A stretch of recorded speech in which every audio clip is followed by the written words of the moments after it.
Alrighty, so I think a couple things. I think for the videos where I'll be speaking, this will be really, really good. As a backdrop, I was honestly wanting to do my cube shelf as a backdrop, but I think I actually like this backdrop more. And yes, it's 9 p.m. I'm tired from work. I'm gonna be yawning. Could be a medical problem. Who knows? I've been to the doctor. Doesn't seem like a problem, so maybe it's just chronic tiredness. But yeah, I have this cool cube shelf. You can kind of see it here. Some of the helmets and stuff. But this it just helps me kind of stay, I don't know. And yeah, I got my cool chair here. But so whenever I make videos like this, I think this will be a good backdrop. But second of all, I got a lot of feedback on my last video, positive and negative. Positive in a sense that, it's nice to get a conversation going. Negative in a sense that it's not fully negative, it's constructive criticism. Someone said, oh my god, next time please have a script so you're not just kind of like, which is completely fair. No, I honestly don't really disagree. With that being said, I don't really ever do scripts, and I think I've even said before that I don't. That's just not me. I might write notes and kind of go off that, which I should have done for that video, but I didn't. I'll do it for this one. I don't know. When I do a script, there's just some level of, even when I hear YouTubers do a script, to me there's some level of just like, it doesn't, is that truly you, or you're just trying to make it as cookie cutter YouTube material as possible, which I don't care to, this is a hobby and I just like want to interact with people. So with that being said, this video from the title is about something that's been on my mind for a few years now, but has been getting really worse, honestly, as of late, and that is my love of video games in the modern day we live in. Just not being the same, honestly, and I'm not going to inherently say that that's because games nowadays are bad. A lot of this is just how I personally feel. I'm not going to try to say like, oh, this is how, a lot of people feel. No, this is my personal feeling. And so I've written down some notes here. So a good example of what I mean is, so when it comes to new games, there obviously we had Baldur's Gate, which I haven't played, but I've watched a lot of virtual D&D basically. To really sum it up short, I'm not trying to discredit anything. It did win Game of the Year. Not that I always agree with, what every Game of the Year is, but I think we're doing good with games, better graphics, stuff like that. But it's sometimes hard for me to explain what I feel. And mind you, a lot of this might be nostalgia goggles. Probably is, honestly. Growing up, I, was born in the mid-90s, so I grew up early 2000s, basically. I had Silent Hill, the early Silent Hill games, early Resident Evil games, Dino Crisis, Majora's Mask, Ocarina of Time, Super Monkey Ball, Dragon Ball Z, Budokai 2, Budokai 3. There's Nintendo 60, James Bond, GoldenEye, Oblivion, Fallout 3, all that, And so, as I was growing up, I went from Resident Evil 0, Resident Evil 2, and then you're like, oh my god, Resident Evil 4 comes out, and you're like, and, I've had my qualms with Resident Evil 4, I think it's a little overhyped, but it changed the industry. That game came out, and I was like, oh my god, it's this 3D, over-the-shoulder shooter. I've never seen this ever. This is amazing. And then it does so well that Dead Space, they're like, oh, we gotta copy that, but make it a little bit more of our own thing.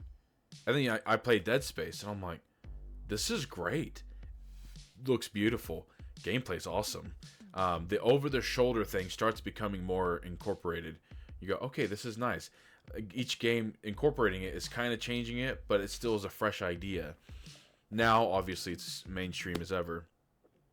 But there was that jump to Resident Evil 4 where you're like, oh, wow. Another good example is playing Oblivion. A friend of mine, I remember seeing it at his house. I was like, what is this game? I've never seen this game. This looks incredible. And then, I play it. I love it. We get an inkling of the next game.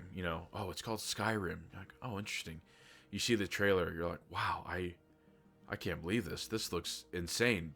Graphically and gameplay-wise, you watch the trailer. Oh, my God. Honestly, sometimes I will go back and rewatch the trailer because of how I felt when I first watched it. I can relive that when I watch it. But Skyrim, to me, just changed video games as a whole. I know Bethesda, and I can probably bring... I didn't write it in my notes, but it might go into Starfield. But I went to a friend's house, and he had Skyrim. And I was like, can I just play it? For like 5-10 minutes. And I remember I was like, I can't believe what I'm playing, what I'm looking at.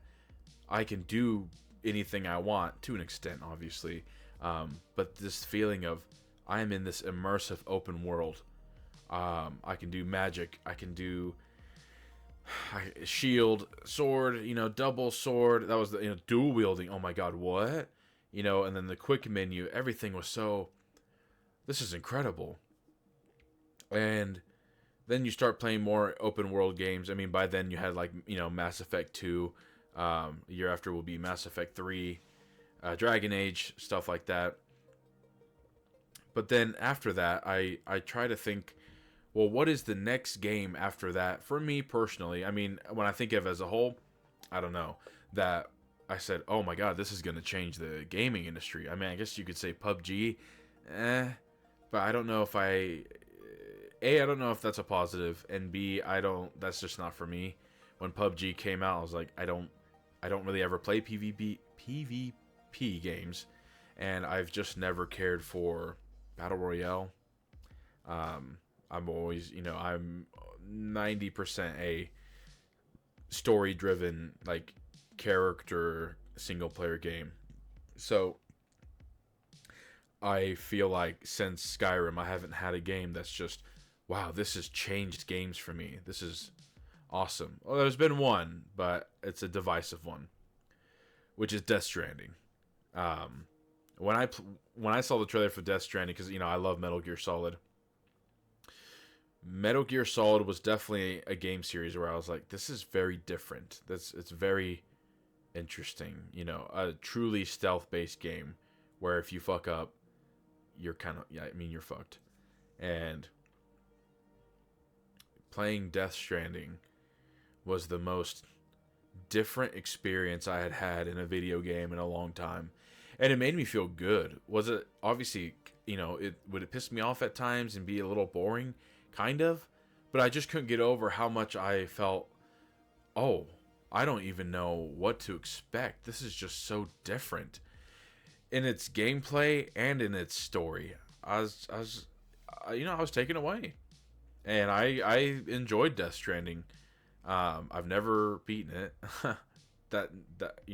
That's more on me for being lazy. I mean, I put 40 hours into it, and then I just stopped playing. But it was just unique, and I liked that it was so unique. Oh, I mean, I guess I could say Horizon Zero Dawn as well. Gameplay-wise, maybe not so unique, but story-wise, it was great. But Death Stranding, 100%. I still to this day just think about it and how different it was enough for me to kind of feel like, okay, maybe there's some hope. But that's that. So my second part of my notes is games used to feel different when they came out, which I guess I did kind of go over. I mentioned these games, except for I didn't really mention Mass Effect and Bulletstorm. Mass Effect. So I had played Mass Effect 2, then 3, and then 1 barely. And then I finally just ran through 1 when the Legendary Edition came through. Mass Effect 2 is probably one of my favorite games ever. It has everything I could ever want. It has good characters, a great story, great gameplay, great soundtrack, awesome weapons, different armor sets, different armor pieces, color customization. I am a huge stickler, if that's even the right word, for color customization for armor. And I get to actually see my armor because it's third person, thank God. Mass Effect 2 is so perfect. I genuinely love it so much. I could replay Mass Effect 2 over and over again and still have fun because it's that good. And Andromeda was alright, but it just lacked what, like, to me, the soul of that. Where they up the gameplay, and the gameplay is super fun, but then they seem to kind of dial down on the characters and story. Bulletstorm, I considered a little bit unique, different game because it reminded me a lot of Gears of War and kind of like Brink, if anyone remembers Brink. But it's this first-person, arcadey, gory, just fast-paced, melee, weird power shooter. And so it took the first-person shooter aspect and then added so much crazy shit. I didn't really care for the story, but it was just so goofy. I was like, oh, this is neat. And you know what? Another one I didn't even write down there, now that I'm thinking about it, Sunset Overdrive. There's a zombie game, but it's this wild, artistic game that I had a lot of fun with. And so I mentioned Death Stranding because I said the only memorable games I can think of recently are Death Stranding and Alan Wake 2. By that, I mean Alan Wake 2 is a third-person, survival shooter, like Resident Evil and Silent Hill. The reason why I put it on as more memorable is the execution of the story and characters. I play Alan Wake 2, and I still think about it. I need to, oh my god, I keep saying it, I need to review it. It's my personal game of the year. Now, mind you, I didn't play Baldur's Gate 3, but hey, I don't know. Everyone likes Elden Ring. I don't really give a shit for Elden Ring. I think it's the same game as it's always been, but that's just me. I'm sure that's going to upset a lot of people. Do I hate Elden Ring? Absolutely not. I'll play it. I think it's fun, but to me, it's just more of the same. But with Alan Wake 2, and I liked Alan Wake 1, this amped it up 100 times. It felt like the most refreshing episode of the Twilight Zone, really. The more I was playing it, I was like, what the fuck is even happening? And I have to slowly put the pieces together, and I love that they let you play. It's not a forcing, it's not the problem. Mind you, I haven't played The Last of Us 2, but the problem I had heard from people is that they, spoilers, kill a certain person, and then right after they make you play as the person who killed that certain character, and that pissed off a lot of people. In this game, you can choose to play as Alan or Saga. You can switch between the two, so you never feel like, oh, I'm stuck with this fucking character I, don't care for, or like, I'm kind of tired of this person's gameplay, I want to go back to the other person. You can switch anytime, which is nice. And the story, to me, is just so well thought out and so unique that I absolutely loved it. It's just so fantastic. I highly recommend everybody play Alan Wake 2. But that's that.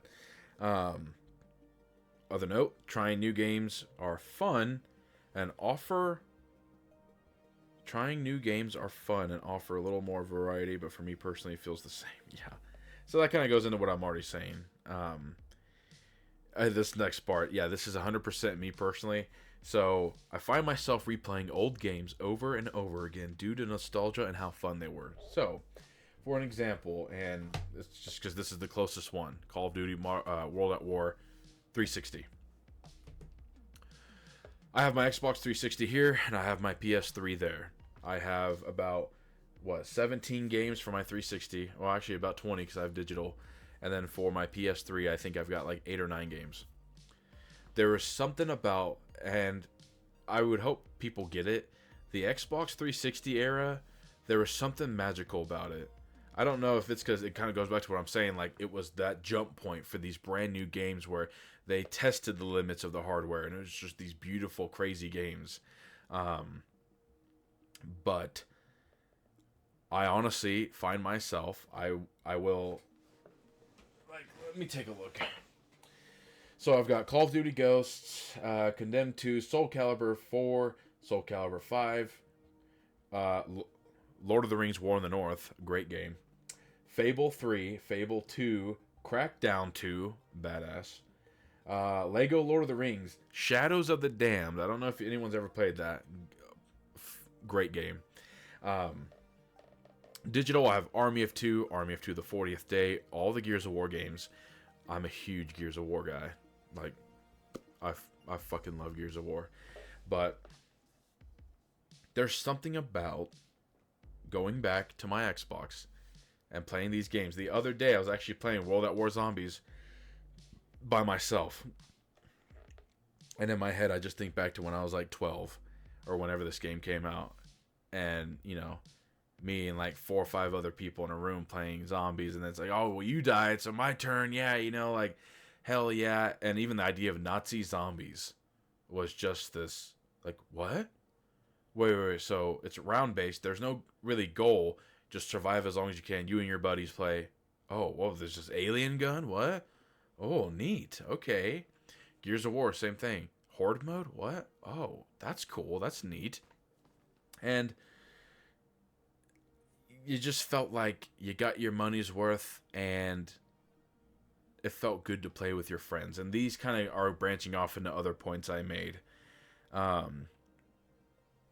Games used to have everything included also and didn't have to pay for little things. So this, you know, maybe it's just me, but I'm annoyed that some games are now, and I mentioned this in my other thing, but some games are online only. You cannot play it offline. You have to have a constant internet connection, and it's a live service game. I hate hearing live service, and I play Destiny 2. I don't pay for anything now.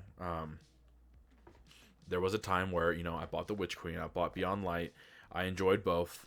And then after that, I was like, no, I'm not doing this. But, you know, I could play Dragon Ball Z Budokai 2 and get all 7 Dragon Balls, beat the story, make a wish. And there was like 15 wishes.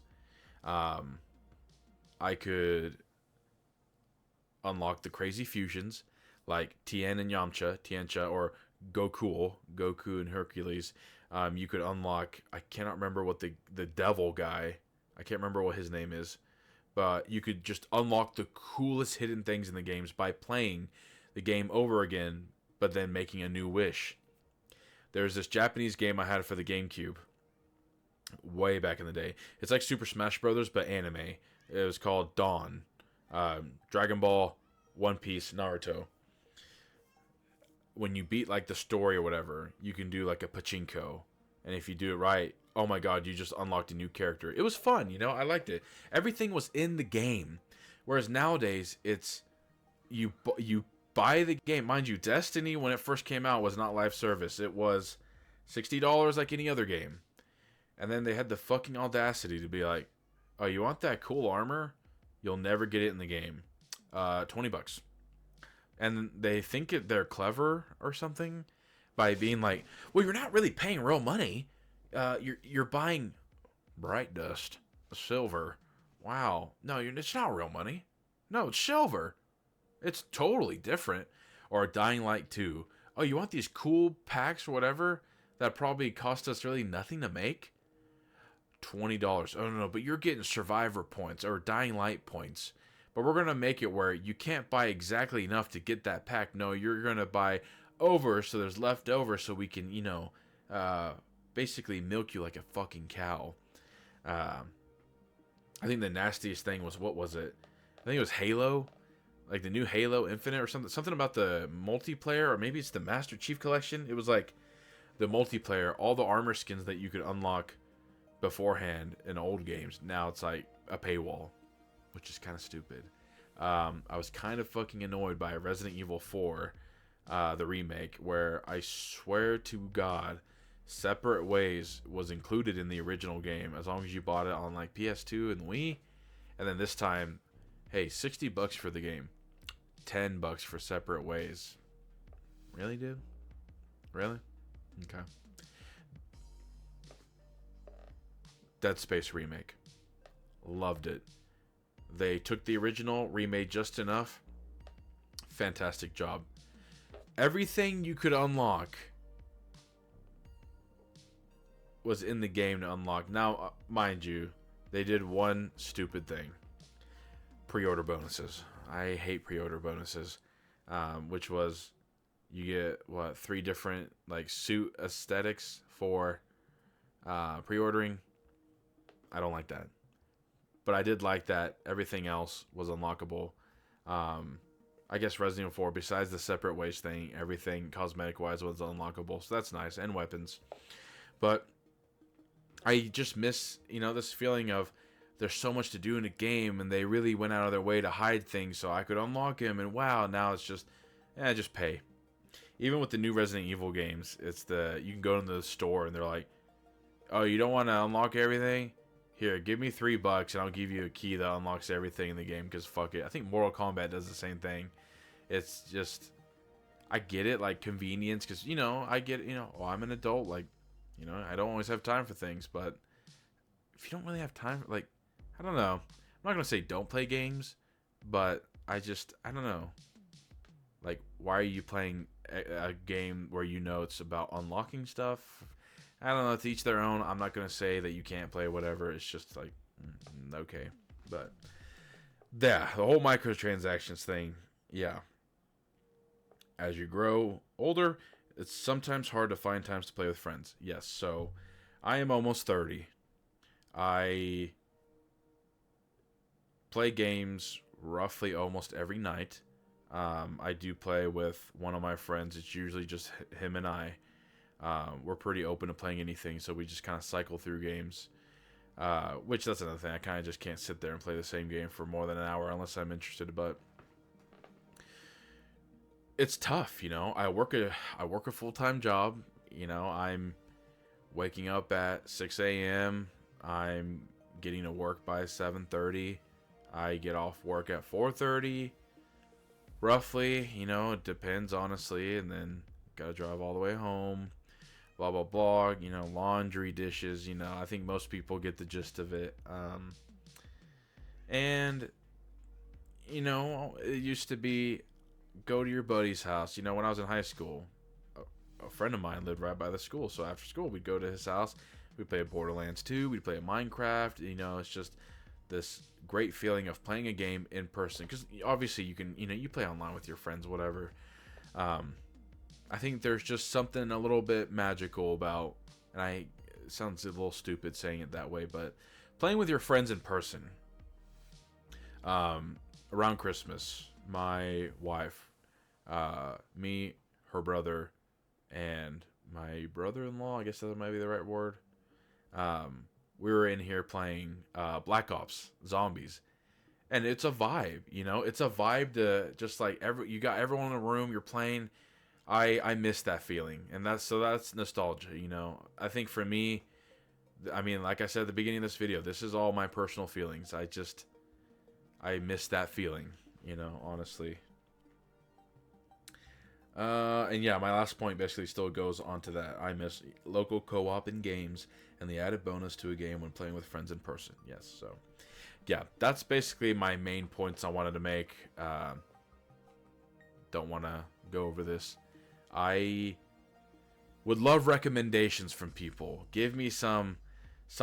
I want to kind of play games that I might not even know about or even think about and play them. I try to be as open as possible to games. Really, like Animal Crossing, whatever, like puzzle games, RTS games. It doesn't matter. I will give it a chance. Right now, I want to buy Hell Let Loose because it looks really fun. want something different, and hopefully by saying my personal feelings of, the gaming fatigue I feel right now, people could give me some recommendations. Or, I mean, and I'm, like I've said before in old videos, I'm always down. Like, if people watching this are like, oh man, I would love for someone to play with. I mean, I'm down depending on the game. As long as I have it. I have quite a bit of games. I think, on PC, between Steam and Epic, I think I have, I don't know, 400 games, 500 games. So I'm always down. Um, and I'm a very casual player. Honestly, I I just like to have fun. I can play Elden Ring, die over and over and be like, oh, whatever. Like, it's not whatever. I might sometimes get annoyed when I'm doing like PvP stuff, but I kind of like to just play casual. But that's, I guess, gonna be it. Please let me know how you feel. And what kind of games interest you? Like, even if I said a game didn't interest me, or that most modern games didn't interest me, it doesn't mean that I hate them or I dislike them. It's just me personally. I know other people feel the same way about me, but it's a mix between nostalgia and, I guess, just my expectation for what I'm paying for nowadays. So, thank you for listening.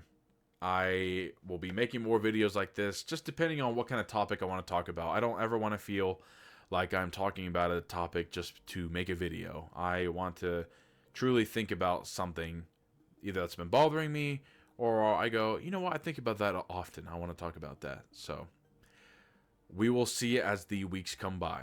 But in the meantime, thank you for watching. I'm out.